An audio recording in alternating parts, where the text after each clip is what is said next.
Hello friends, dream ডেস্টিনেশনে তোমাদেরকে আরও একবার স্বাগত জানাই। তো আজ আমি তোমাদের জন্য নিয়ে এসেছি 5 নম্বর লাড্ডু গোপালের জন্য একটি সুন্দর ড্রেস। তো চলো তো দেখে না যাক।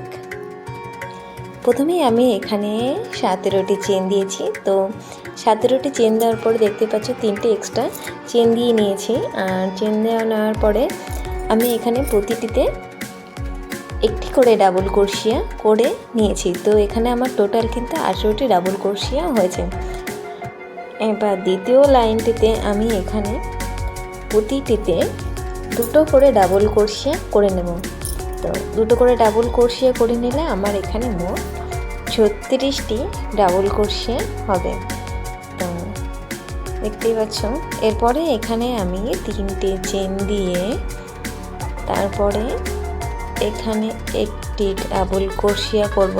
তো প্রথমে যেহেতু আমার দেখতেই পাচ্ছ একটি ছিল, তো নেক্সট আমি আবার একটি ডাবল ক্রোশিয়া করে নিয়েছি। তো এখানে আমি 2টো ডাবল ক্রোশিয়া করে নেব।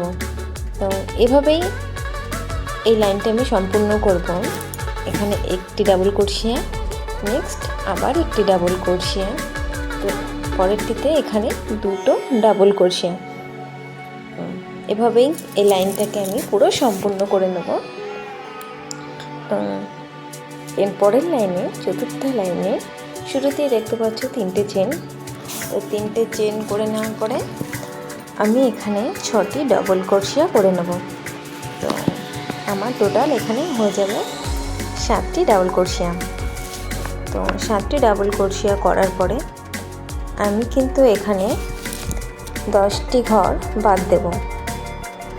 তো 10টি ঘর বাদ দিয়ে নেওয়ার পরে আমি 14টি ডাবল ক্রোশিয়া করে নেব।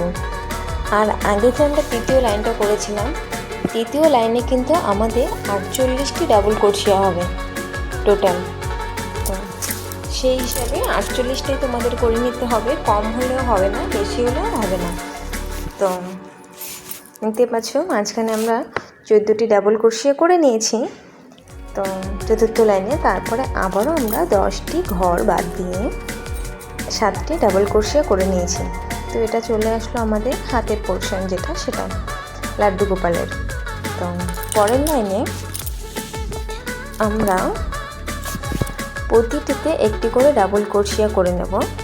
তাহলে আমাদের মোট 28টি ডাবল ক্রোশিয়া হয়ে যাবে। তো হয়ে যাওয়ার পরে আমরা এখানে স্লিপ স্টিচ করে নিলে আমাদের আজকে লাড্ডু গোপালের ড্রেসটা কমপ্লিট হবে। তো যদি তোমাদের একটু ভালো লেগে থাকে তো অবশ্যই একটু লাইক আর অবশ্যই কমেন্ট করে জানিও। আর আমার চ্যানেলটিকে প্লিজ সাবস্ক্রাইব করে দিও। চলো টাটা, বাই বাই।